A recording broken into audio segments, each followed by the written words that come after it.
G'day there, how are you going today? It is so good to see you. I do hope that you are super well, and this is the last time that I'm going to be spending with the 85mm 1.2 before my copy ships. This copy here, well, it has to go back to Nikon, and fair enough, it's their lens.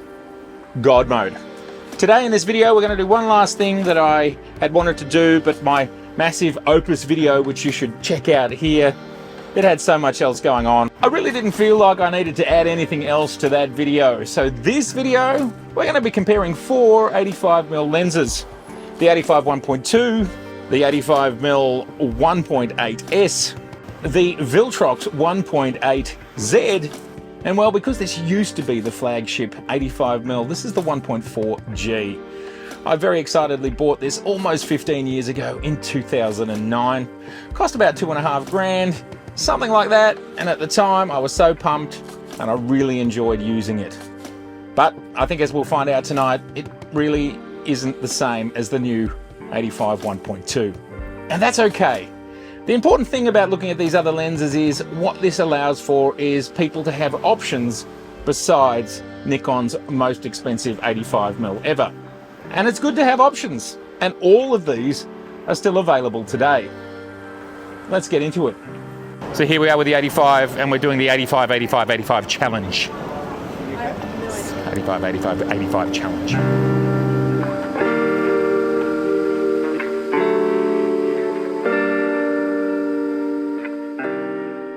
Okay, as we can see, we're shooting high efficiency star raw.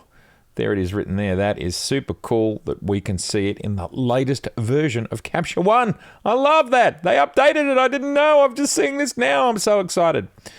So everything that I've shot with the 85 1.2, my previous video, the launch video, everything was shot in high efficiency star raw. It just shows how useful this codec is. It is 60% of the normal file size, so almost half, and yet you get these ridiculous files that I'm happy to work with. Top left, as we can see here, we have the NIKKOR Z 85 f1.2S. Over here we have the AF-S NIKKOR 85 f1.4G. Bottom left we have the Viltrox AF 85 1.8Z. And then finally we have the NIKKOR Z 85 f1.8S bottom right. Okay, so what we're going to do is just have a quick look at what the Bokeh looks like. We're going to have a little bit of a look at what the shapes look like in the out of focus areas. Are they round? Are they onion skinned? And we're also going to have a look at aberrations and how each lens fares. So remember, we've got 1.2, 1.4, Viltrox, and Nikon 1.8. These are all 85mm. Let's start with aberrations. Let's go to 100%. So top left, the one we're looking at right here, this is the 1.2. All of these lenses are being shot at their widest aperture. So this is a 1.2 lens at 1.2, and it is yielding by far the best result. We have over here the original 1.4, and this was my biggest problem with a lot of my f-mount lenses, and it was my biggest problem with this 85 1.4, is that fringing was a real issue, and we can see here there is a lot of green fringing. This here is the Viltrox, which is slightly better than the old f-mount 85, but only slightly. And then here is, well, as I said in the previous video, the 85 video, the 85 1.8S, well, it's unreal. It's doing a really good job compared to its much bigger 1.2 sibling.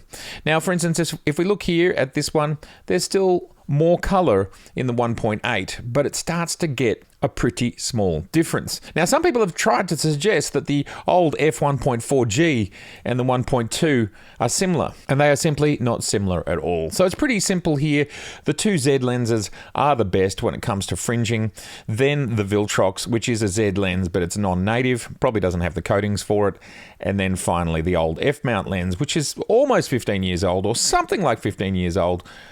It's just simply not got all the new technology. Let's zoom out and go to our next area of interest, which is Bokeh. All right, we're going to go in here to 100% and look at these balls right in the middle. Now we can see all of them around because we're right in the middle, 1.2, 1.4. We can see our fringing there. I mean, it's all over the place. It's happening in these things and it's everywhere. The fringing is everywhere, not just everywhere on the 1.4. The Viltrox, similar, a lot of fringing. This is looking messy here. And again, the 1.8 is looking very good considering what you pay for it. And I just have to reiterate the misinformation that I continue to read and see is the fact that the 1.8s, the Z 1.8s are optically far better than the 1.4 f-mount lenses. They just are. And we're only talking 2/3 of a stop's difference. As we can see, the background out of focus areas are very similar. The 1.4 is a little bit softer, but I don't think that's enough that anyone would overly discern that and complain about it. And from a light gathering perspective, the differences are absolutely minor. As we can see here, 1/3 of a second with our exposure versus 1/2 of a second with our exposure. And have I adjusted these? Yes, I've adjusted these anyway, but they've been adjusted the same amount. There is absolutely no question. The data is here. The Z 1.8S, this one here, is far better than the 1.4G when it comes to aberrations and fringing. And that's just clear. Now you can clean this stuff up, but it's not that easy. It's messy. Again here, the 1.2 is clean. It is a little bit lemon shaped. The 1.4 is not very clean. It has way more aberrations around the edge of it. And we are at 200% here. So we are a long way in and it's even more misshapen. The Viltrox, interestingly, is quite round out. It's the roundest out here on the edge, which is interesting, unexpected, and it's pretty clean. So it's doing quite well, but it doesn't do so well with the fringing. There's definitely more fringing on this one than there is on this one. And then, of course, the S, I think that's got a really nice look to it.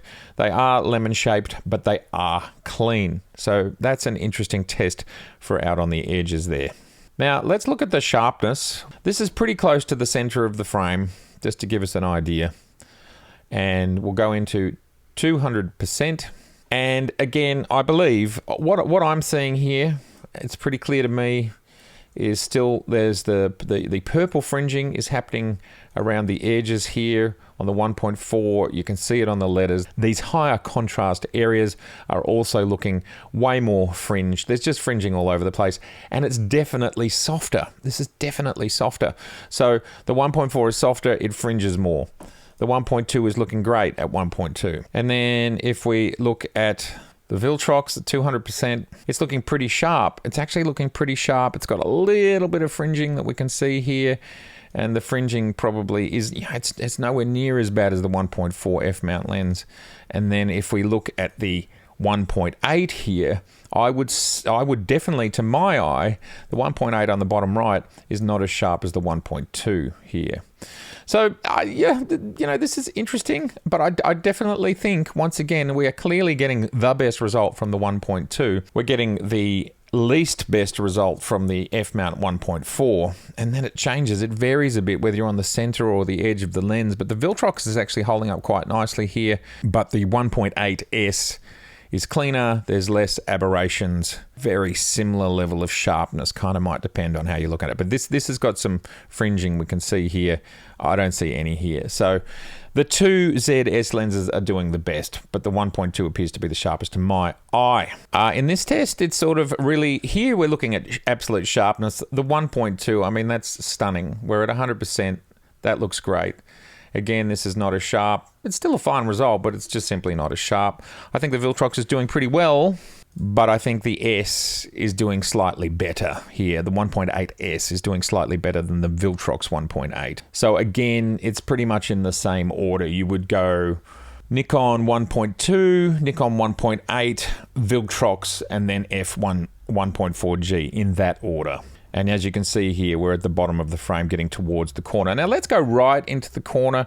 What I can say to you here is focus was being found at this point on the N out there in New Key. So some of these corner areas might be actually coming out of focus. But we can still see that even if we look at, say, the rivets And of course, keep in mind that the 1.2 is at 1.2. It's looking very good. Here, the Z 1.8 is perhaps looking the sharpest on this rivet. The G, still looking good, but it's definitely not as sharp. And the Viltrox, I don't think, is as sharp. At this point, at this particular shot, I would say the 1.8 is taking it by a hair, but let's keep in mind that might actually be a depth of field thing, and it's not actually corner sharpness. We'll go down to 350th on the 360th. So we're 150th f1.4 at ISO 360. We're using our ISO, which really, I would think, the ISOs are so good in the range here. Like really, this camera is solid up until about something like 12,000. I've even done 32,000 when I'm doing video. Anywhere in the first 1,000 when you're doing video, you really there's not a big difference between it. I think if you're really super duper pixel peaked, maybe you'd see it. But in normal viewing, honestly, it doesn't appear that much. Check out this video here. This is the 8K video. When I first got the Z9 a year ago, I shot everything in 8K and made a video about it. It is on 8K in YouTube. And because it's on 8K in YouTube, if you watch it in 8K, it doesn't matter if you've got a 5K or 4K screen, you still get the advantages of the compression algorithms and so on. In there are some shots at like 12,000 ISO and beyond. You tell me how good they look. They're towards the end. There's some really, I think 12,000, maybe 16,000. They look amazing considering what's going on there. So yeah, this camera, it doesn't care. It just does it.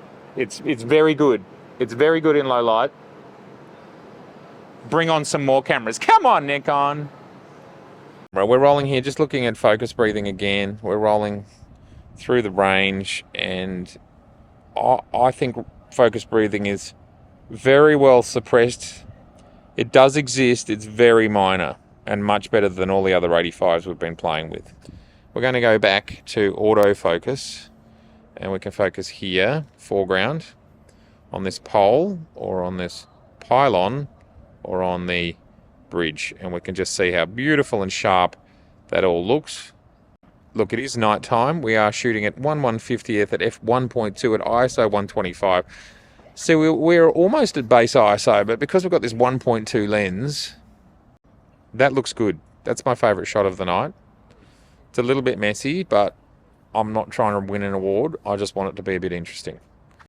1/50th f1.2 ISO 125 on the 85 1.2. Here is the middle ground, bokeliciousness, and then here is focusing right to the, and there you go. And we can just see. Now this is at 1.2. Now as we've seen, as we stop down, those balls become rounder. And we can see by 2.0, and all of the balls are pretty round in the background there. Even if we go back a bit, 1.8, 1.4, they're still looking pretty good. They're not as cat eye. Sorry, this is 1.6. So that's wide open. Just watch the edges. Let's see how the edges improve. And certainly, that's quite amazing. Left to right, almost across the full bridge there. By the time we get to f2.0, and they are almost all round. So if round bokeh balls are important to you, shoot between 2.0 and, I don't know, we're at 2.5 now. Okay, so here we are on the Nikon Z85 1.8S.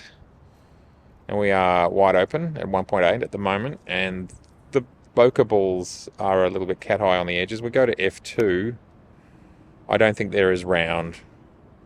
So maybe we have to go to something like f2.8, f2.5. So the extra blades that are in the 85 1.2 are helping, I think, to make them rounder quicker. Now, just to make this a more compelling shot, we're going to bring the ISO up to 300 and something. Anyway, we'll do a little bit of a test here through the mid, close, mid, and far focus.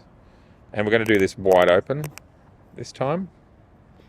So we are now 1/50th f1.8 at ISO 320. mid focus and back focus. Fully focused on the background, bridge in focus. This lens looks great though, it still looks great. I don't know whether it's the protocols in the Viltrox just don't talk as well to the Z9, or is it a firmware change in the Z9 and the languages are changing slightly? I don't know, but it's certainly more jittery. Let's go, and at this hardest one, closest, is where it's most jittery. Yeah, it's really struggling to find that focus, and we're really getting a sense of that focus breathing much more with that closer object. That's interesting.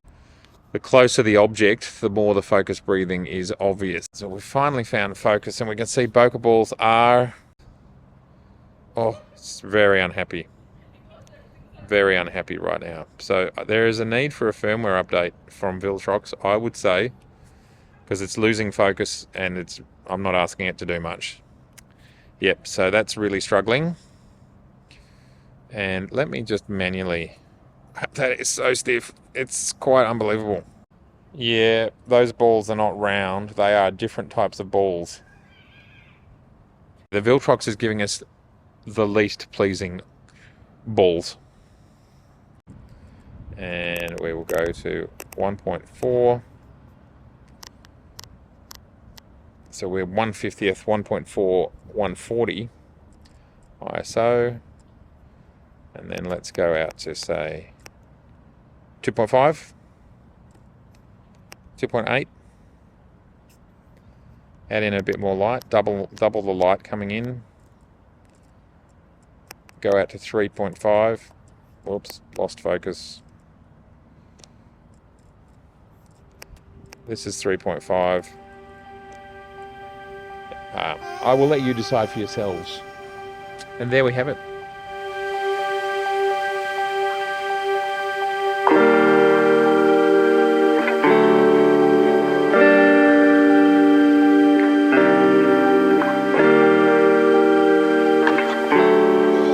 And again, we have in the top left-hand corner, it's the 1.2.